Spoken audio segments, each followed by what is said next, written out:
In front of me is Nevin phone for April, and today I would like to show you how you can locate all your downloads.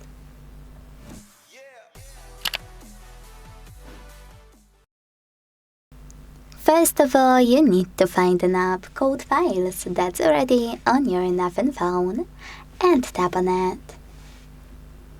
Now choose Allow and click on Downloads category.